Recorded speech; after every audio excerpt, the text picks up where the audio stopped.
What's up, team? Welcome back to the channel and welcome back to something just a little bit different. We are gonna just peruse and discuss maybe just a little bit the new 1.4 update for Le Mans Ultimate. Now, this is the American track pack release, so we're gonna get 3 packs, each pack containing 2 tracks, and that is gonna run us about $20 per pack, or $44.99 if you buy the whole pack. So if you just buy the whole season, it's a little cheaper. But honestly, if you buy it one at a time, $20, $10 a track, that's not bad. That's kicking us off. Starting off, you're going to have Daytona International Speedway and WeatherTech Laguna Seca. Now, I'm not going to read all this because I feel like that'd probably be a little boring. So feel free to pause, peruse, read, whatever you feel like. We're just gonna kind of move through it a little bit and just discuss things.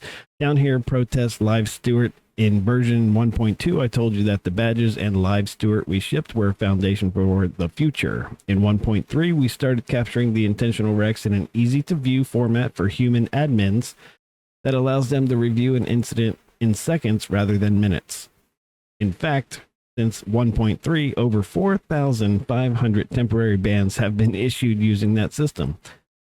Each time someone's found doing something a bit naughty, the ban gets longer.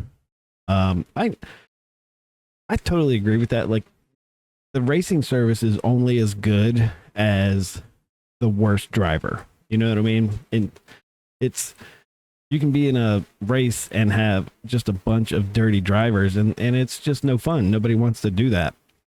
iRacing, Le Mans Ultimate, there's a certain foundation there and a certain level of racecraft and driving etiquette that's expected, and that's what I like about both of the platforms. I don't do arcade style racing because I just don't like that style of racing. All right, so they want to take things a little bit further. In this release, we're further refining Live Stewart, reducing false positives, adding some experimental rules, which is a great step forward for the system to act live in public. Our plan is to sign off each rule. Live Stewart governs one by one. For example, in this release, you'll now get kicked to the garage if your car hasn't moved much in a while. I don't know what a while is. Could be 20 seconds, could be 60 seconds. Who knows? No longer is that broken car stuck on the racing line for several laps. Now, in my races that I've done so far, I have seen people, I don't know what they're doing. They're trying to fix an issue with their wheel or brake or pedal or something. They just pull off to the side and they just kind of sit there. But I've never seen anybody sit on the track itself. They usually pull off somewhere and do whatever it is they're doing, and then maybe they end up continuing. Protests have been challenging for our team for a while. Many spurious protests and the speed of review have essentially meant we have triaged protests against the worst offenders, which hasn't gone far enough, and for that we are sorry. We mentioned in the section before about Live Stewart that we created in 1.3 a review system that allows our admin team to review incidents in seconds. Currently, protests take roughly 5 minutes per protest, and we have on average 700 protests per day. That's not substantial, therefore we've made some big changes. Protests now pair with the replay system. When you want to file a protest, you do it from inside the replay itself, flagging the timestamp, the driver involved, and adding your notes to the video right there as context. Stewards then review the protests with the replay context already attached, which means decisions are faster and better informed. So that should help speed up the process for them. We want to remind everybody that only intentional wrecks are protestable as part of racing action for all non-championship events. All intentional wrecks will just be immediately, non-intentional wrecks will just be immediately discarded. If players do not want to have racing incidents looked at, the right place for those is the online championships. All right, so let's see. Oh, they are also removing the cooldown to the protests. I think right now it's I forget what it is. I filed one protest and I posted a short about that not long ago. LMP2 went off on the first lap. He hit the wall. And I don't know if he just got mad or what, but he slammed it in reverse and just gunned it right back out across the track and ended up hitting me and a couple other cars, which to me is just intentional behavior. But anyway, I'm not sure how long that period was. It could have been 1 hour, could have been 30 minutes. I think it actually might have been 2 hours now that I think about it. But anyway, they're removing that. So if you get out of the race and you're upset and you want to file the protest, you can do it right then. Let's see, online foundations.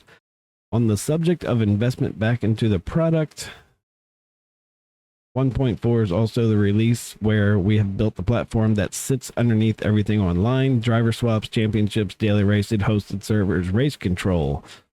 All of these run on an online service layer, and over the past several months, we have spent time replacing a component layer from a third party with one we have built ourselves that we are calling Race OS. Most of you won't notice this directly, and that's the goal. The new backbone is custom built for our own ecosystem, more specific to our racing genre, and built to scale with us. A word of warning, this will mean that we will have an extended maintenance period when we first release 1.4, so expect on the 28th that it's going to be down for a while. All right, so peruse through this a little bit. They are, looks like they're moved the game-to-game online connection over to a new netcode protocol, which I gotta say, LMU has excellent netcode. Unfortunately, iRacing, in my opinion, lacks a bit in that department, but I'm sure with iRacing, it's something they've got on the burner that they're probably working on trying to improve. We are moving from TCP to reliable UDP, which should be better suited to wheel-to-wheel racing and should help us resolve some longer-term issues we've been experiencing. Our industry-leading netcode just took another step forward. And whilst we are testing this internally, there may be some teething issues in the first weeks as we really scale with you all using it. All right, so netcode's apparently going to get better. New Pro and Pro Plus features. Let's see. Okay, this is, I saw one video on this earlier. This is about the event Joker. And I can say right off the bat, I have mixed feelings about this. Now, basically, without reading all this, it basically says that every 10 races, you will earn one of these Joker cards. On race 12, if first lap, somebody just completely destroys you, takes you out of the race, you lose all your driver rating or a lot of driver rating and safety rating because you can't finish the race. You're allowed to use this Joker card to basically wipe that race off of your record and get your rating and safety rating back. There's part of me that loves this and part of me that hates this, because I love it because this has happened to me. It's happened to a lot of us, if not all of us, at one point in time or another. We've gotten taken out and had nothing to do with the situation. Lose a lot of driver and safety, and then that kind of upsets you a little bit. But so I can see on that side of it, yeah, this is great. I don't have to worry about that random race of losing all this driver rating and safety rating, but it may entice people to be a little bit more reckless, maybe, because they're like, oh, I have a Joker card, and who cares if I wreck, because I'll just wipe it off my record. You know, I just, I'm a bit iffy on that. They start implementing things like that, and now it starts to feel more like a video game and not more like a sim, to me anyway. So you can leave your thoughts on that in the comments if you want. Let's see. Let's move down physics. We have advanced our brake thermal system to improve correlation to real-world brake temperatures by now simulating the surface and the core of the brake disc separately. This change also allows for improved braking consistency and braking performance. It will be most notable on the LMP3, LMP2, and some hypercars, and the groundwork done here will allow us to deliver additional improvements going forward, and we will be monitoring your feedback. So make sure you let them know what you think. All right, quality of life and additional improvements. A few smaller things worth mentioning. Adding the new set of US circuits meant that we also need to focus on the pit lane. A lot of these US circuits, such as Daytona and Laguna Seca, do not have garages. Very true, or at least accessible garages like a lot of the European tracks. So we've added a feature where your car is placed automatically in pit lane when you press start driving. This is actually more realistic for WEC events, as well as cars are usually dollied out into the pit lane before they drive away.